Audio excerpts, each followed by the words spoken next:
Naranasan mo na bang mapunta sa puntong mas pinipili mo na lang manahimik? Hindi dahil sa wala ka nang masabi o dahil takot kang ipaglaban ang sarili mo, kundi dahil sa wakas, naintindihan mo na hindi lahat ng bagay ay kailangang patulan. Hindi lahat ng laban kailangan mong salihan.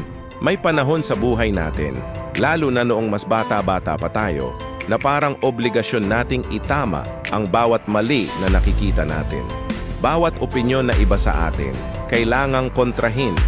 Bawat masakit na salitang ibinato, dapat may ganti.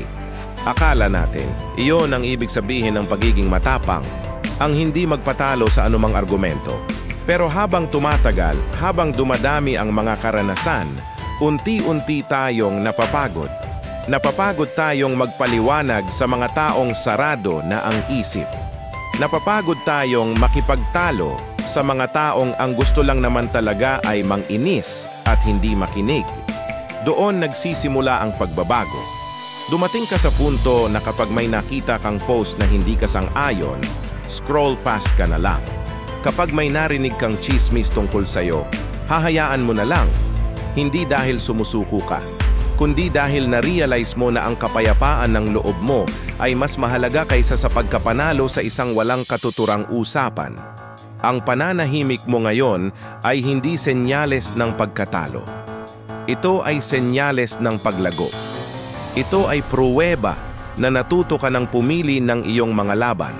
Dahil sa totoo lang, ang tunay na lakas ay hindi nasusukat sa kung gaano ka kagaling makipagsagutan.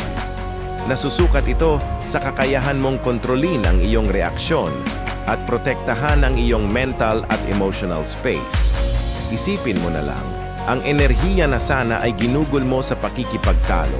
Pwede mong gamitin para sa mga bagay na mas mahalaga. Para sa pamilya mo, sa trabaho mo, sa mga pangarap mo, o para lang sa simpleng pag-aalaga sa sarili mo. Bakit mo sasayangin ang iyong oras at lakas sa mga taong hindi naman nagdaragdag ng halaga sa buhay mo? Sa mundong sobrang ingay, kung saan lahat ay may opinyon at lahat ay gustong marinig, ang pananahimik ay isang superpower.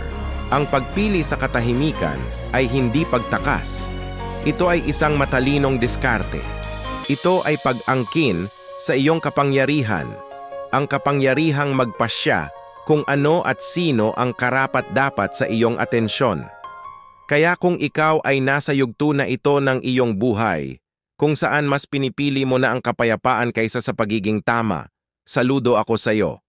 Ibig sabihin lang niyan, nag-mature ka na. Alam mo na ngayon na ang pinakamalaking panalo ay hindi ang manalo sa argumento, kundi ang mapanatili ang iyong panloob na katahimikan. Tandaan mo, your silence is not weakness. It's wisdom. It's your peace. It's your power. Kung nakarelate ka sa pinag-usapan natin ngayon, i-comment mo naman sa baba ang salitang peace. At syempre kung nagustuhan mo ang video na to, huwag kalimutang mag-like, share at mag-subscribe sa ating channel para sa mas marami pang makabuluhang usapan na tulad nito. Maraming salamat sa panonood. Hanggang sa muli,